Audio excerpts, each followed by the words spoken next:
Mid ஏரில் flight கேன்சலுங்க. Flight எடுத்து ஒரு 1/2 மணி நேரம் கூட இருக்காது. ஃப்ளைட் ரிப்பேர் அப்படின்னு அனௌன்ஸ் பண்ணுறாங்க. திரும்பி போகிறோம் அப்படின்னு சொல்கிறாங்க. நான் வேண்டாத கடவுள் இல்லை, பத்திரமா திரும்பி போகணும்னு.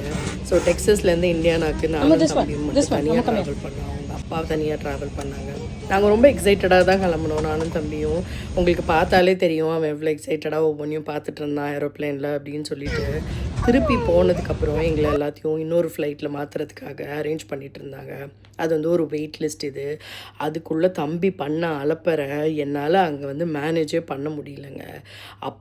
எனக்கு வந்து வெயிட் லிஸ்ட் டிக்கெட் இல்லை அப்படிங்கிற மாதிரி ஆல்மோஸ்ட் வந்துருச்சு. அப்போ அங்கே ஒரு லேடி அவங்களுக்கு கொடுத்த டிக்கெட்டை எனக்கு கொடுத்தாங்க.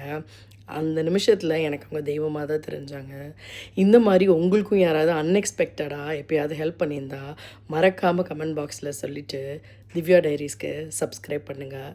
ஓரளவு அப்படியே அழுது தம்பி தூங்கிட்டாங்க. நாங்கள் திருப்பி இந்தியா நான் வரப்போ மணி நைட்டு 3 மணி.